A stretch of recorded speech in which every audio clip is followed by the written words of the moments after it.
Halo, assalamualaikum warahmatullahi wabarakatuh. Baiklah, berjumpa lagi dengan kami Zaizam Pleasure. Kali ini kita akan menangani handphone Samsung A03 Core. Handphone ini masuk dalam keadaan tidak bisa di charger dan kondisi seperti ini kemungkinan sudah coba dibongkar oleh yang punya. Ini kita coba melakukan pengecasan, itu tidak ada respon sama sekali dan logo pengecasan pun tidak ada. Jadi kita akan tangani handphone ini secara bersama-sama.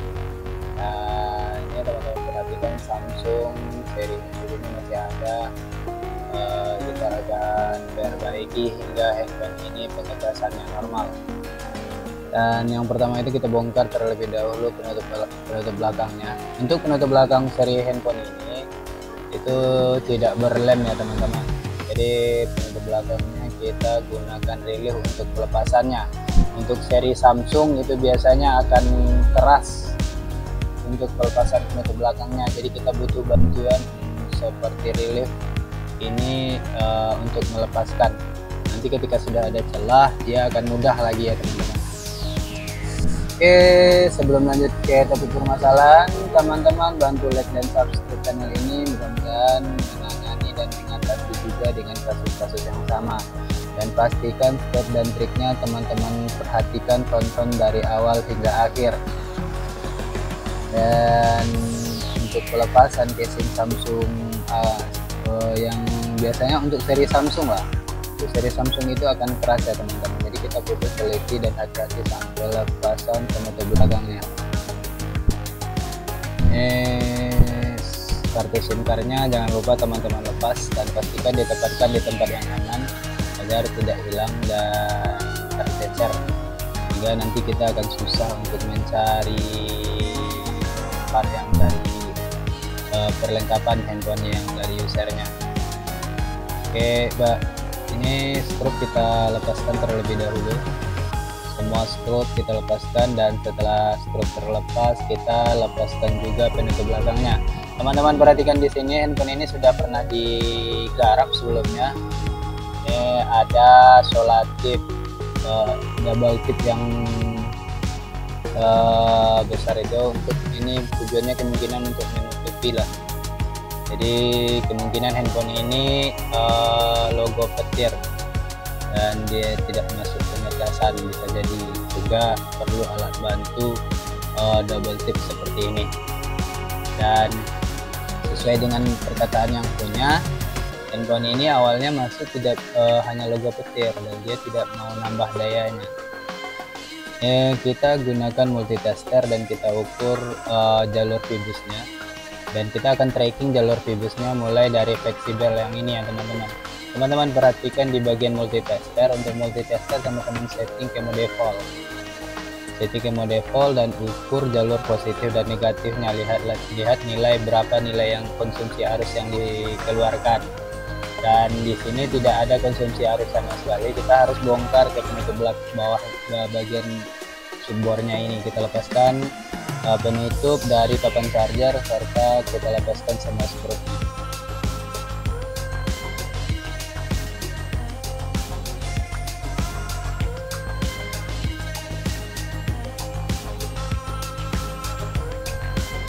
Perhatikan untuk pelepasan skrup, hindari merusak komponennya dari celah untuk mencongkel ya teman-teman, jadi tidak merusak. Dan ini kita lakukan pengecasan lagi dan kita ukur jalurnya, jalur fibusnya. Ini ada 3,1, 2,6 tapi tidak stabil ya teman-teman. Pengecasannya kemungkinan harusnya masuk tapi tidak stabil. 1,8, 1,6, bahkan ada sampai 5,2. Untuk memastikan lebih jelas, kita lepaskan saja papan chargernya ini dan kita ukur lagi menggunakan multitester dan berapa arus yang dihasilkan. Teman-teman perhatikan di multitester itu ada 5,2. Jadi kemungkinan permasalahan di konektor charger itu aman, atau bisa jadi juga longgar, sehingga ketika kita tekuk pengecasan seperti ini dia masuk dan normal.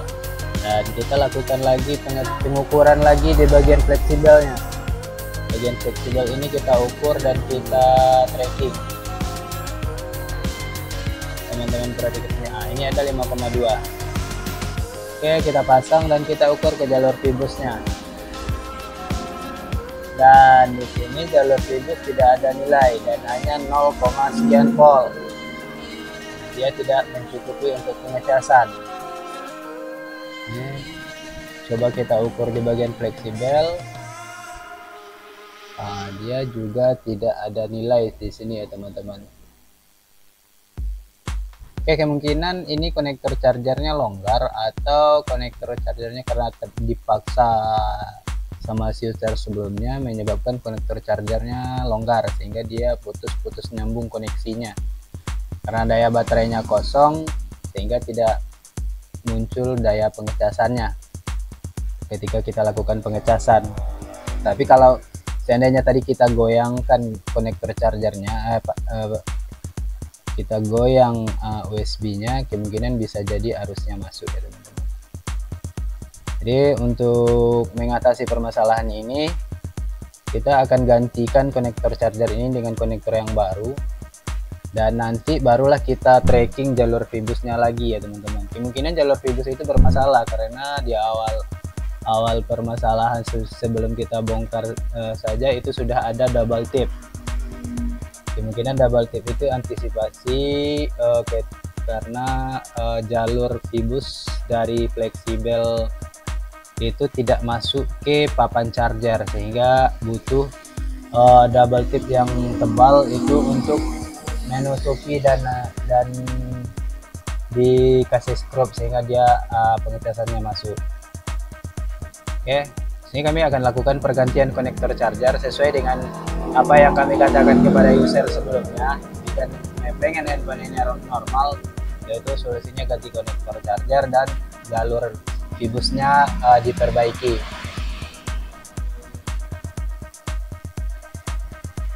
Oke, untuk pelepasan konektor charger kami menggunakan blower quick 857D dan kami setting di angka 350 panasnya dan angin di angka 3. Blower secara merata, pastikan timah mendidih, jangan dipaksa saat pelepasannya agar tidak merusak pin konektor chargernya. Ketika timah sudah mendidih, angkat dengan menggunakan pinset. Ketika timah sudah mendidih itu dia akan mudah nantinya saat pengangkatan konektor charger yang lama itu. Kemudian kita akan bersihkan sisa-sisa timah yang lama dan kita pastikan nantinya untuk mengganti timah-timah yang lama ini, karena timah dari pabrikan itu akan keras sehingga kita perlu ganti timah yang baru nantinya untuk memudahkan prosesnya. Dan bisa juga teman-teman tempel langsung juga bisa, tergantung kenyamanan kita masing-masing saat pemasangan konektor charger ini. Di sini kami melakukan pembersihan dan kami bersihkan sisa timah yang lama, dan nanti saat pemasangan kita akan kasih timah yang baru.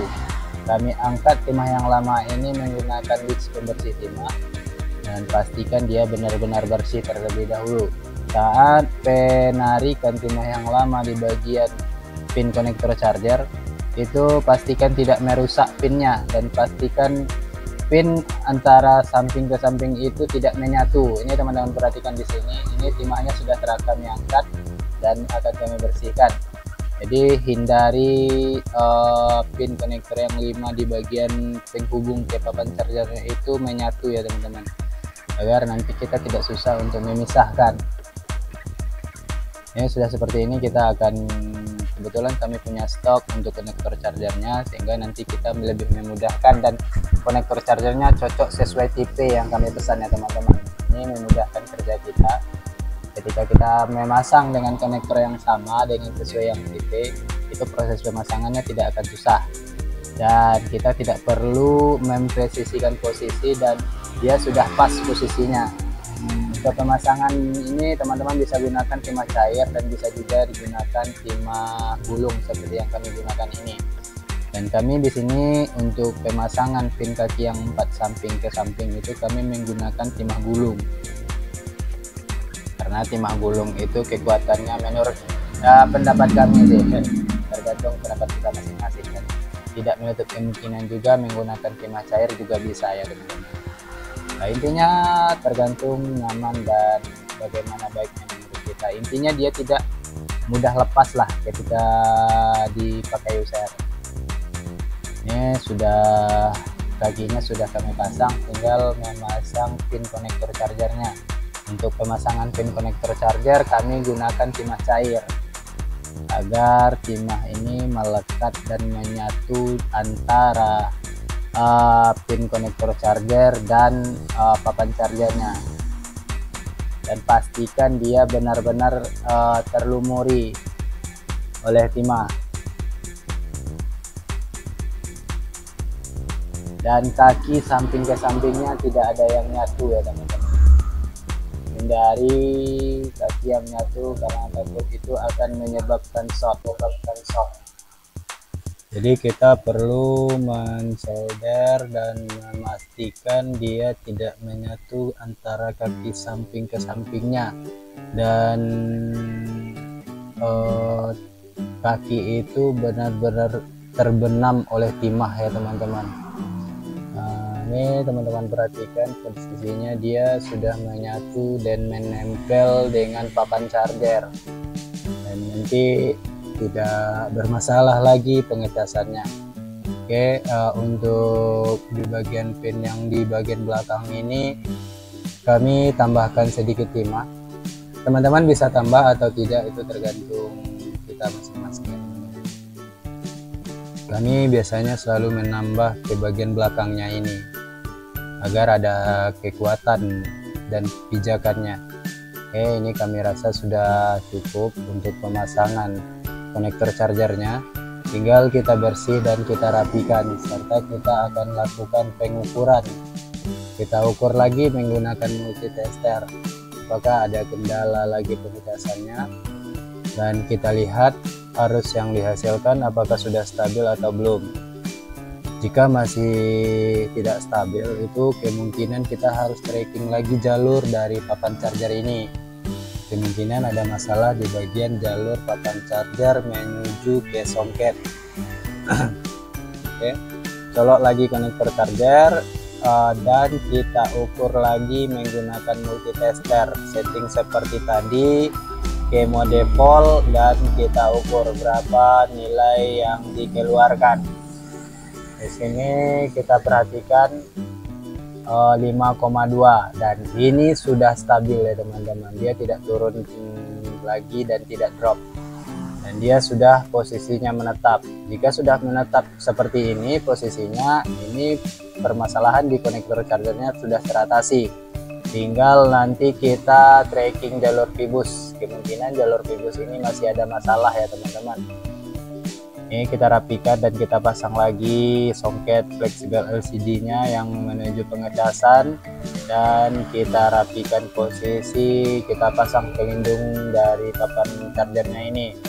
Rapikan bagian kabel antena dan kita lakukan pengecasan. Oke, di sini kami lakukan pengecasan terlebih dahulu untuk memastikan apakah ada daya masuk, dan ini sudah ada logo petir, beda dengan di awal tadi. Sementara yang di awal tadi tidak keluar sama sekali logo petirnya. Dan ini masih kita tunggu apakah mau naik daya baterainya atau mengisi. Jika tidak mengisi, nanti kita tracking lagi jalur fibus menuju papan charger menuju ke mainboard ya teman-teman. Kita ukur, karena di awal tadi ketika dia 5,2 nilainya, itu menuju titik fibusnya tidak ada nilai, atau bisa dibilang nilainya drop ya teman-teman. Itu tidak memenuhi standar kriteria pengecasan, hanya di angka 4,3 kalau tidak salah. Jadi untuk multitester kami itu tidak, karena ada cahaya lampu mikroskop sehingga blur. Untuk di bagian songket ini sudah stabil, tapi di bagian jalur fibusnya hanya ada di angka 4,4. Itu 4,4 ya teman-teman. mohon maaf tidak terekam juga karena tidak terperhatikan oleh kami kameranya, sehingga tidak dapat kami tampilkan kepada teman-teman semua. Oke, ini kami ulangi proses pengukuran jalur fibusnya. Pengukuran jalur fibus ini hanya 4,3. Ini 4,3 ya teman-teman. Dan seharusnya adalah 5,2 seperti yang tadi. Oke, kita akan tangani permasalahan ini dan kita akan cek ke bagian fleksibel, songket fleksibelnya, apakah ada permasalahan di sini atau bisa jadi juga dia tidak tertekuk. Maka dikasihlah solatif yang tebal ini oleh teknisi sebelumnya. Ini kami bersihkan terlebih dahulu karet pelindung dari konektor songketnya, dan kami lepaskan double tip yang melekat di bagian yang ditempel oleh teknisi sebelumnya ini. Oke.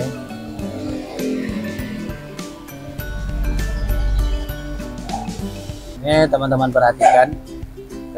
perhatikan di bagian songket fleksibel LCD ini.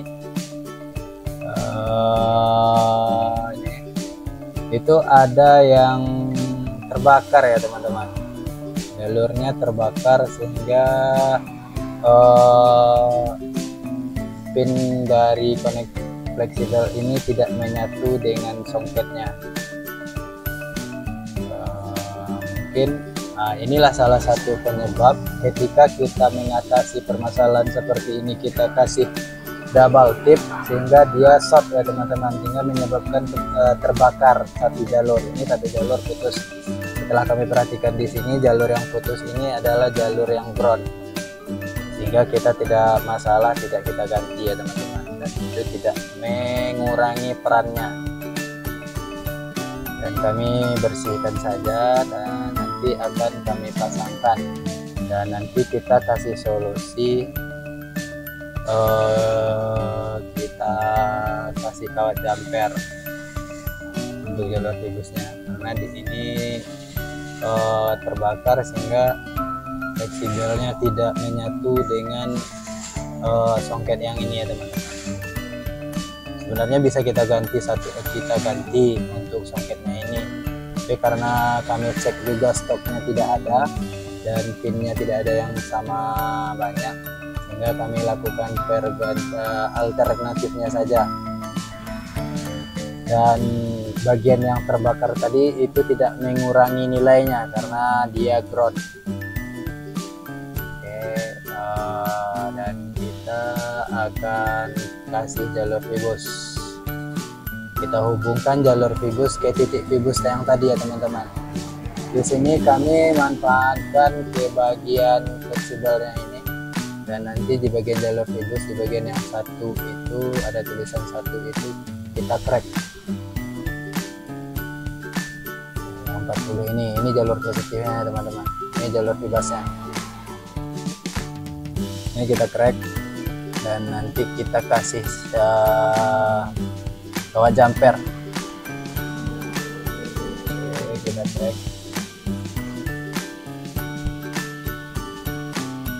Pastikan timah dan ini jika sudah seperti ini kondisinya, kita bisa kasih timah, dan lebih mudah kita kasih timah cair atau timah gulung juga bisa, tidak mengurangi perannya lah, intinya seperti itu. Ini kita solder.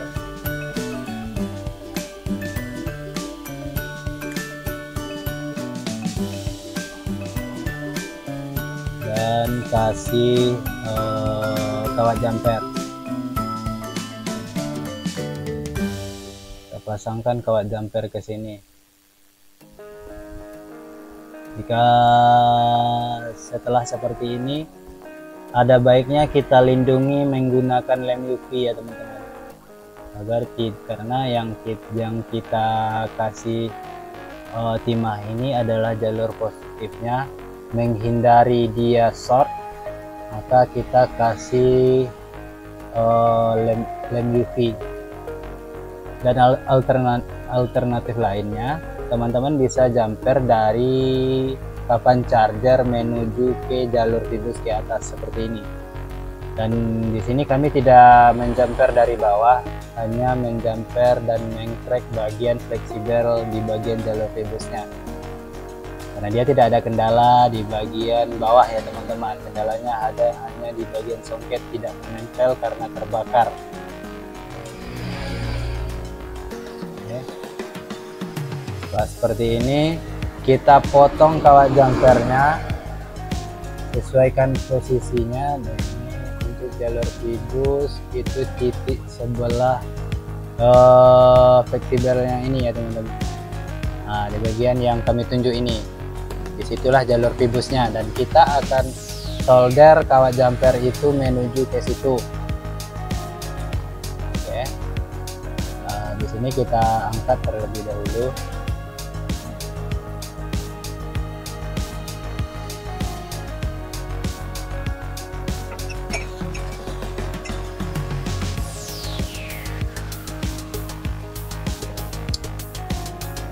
Teman-teman cracklah sedikit di bagian titiknya ini, bagian test pointnya ini teman-teman crack sedikit, lalu teman-teman kasih timah cair,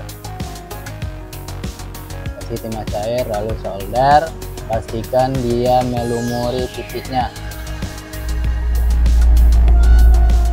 hindari terlalu banyak ya teman-teman. Jika terlalu banyak nantinya dia akan menggumpal, sehingga kita pasangkan dan penutupnya dia mengenai bagian yang lain.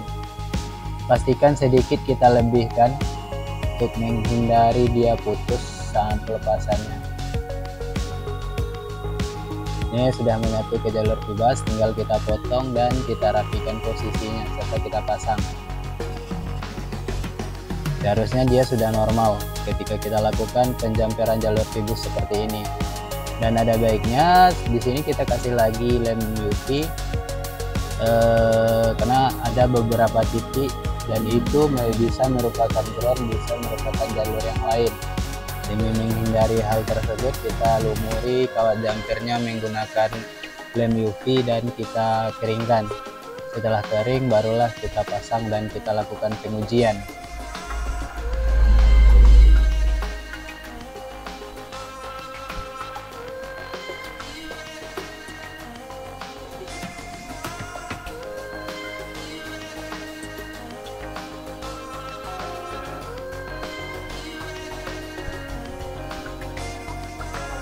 Ini sudah, tinggal kita pasang penutup belakang dan kita lakukan pengetesan, dan setelah itu bisa kita rapikan semuanya. Dan di sini kita cek terlebih dahulu, kita tes terlebih dahulu,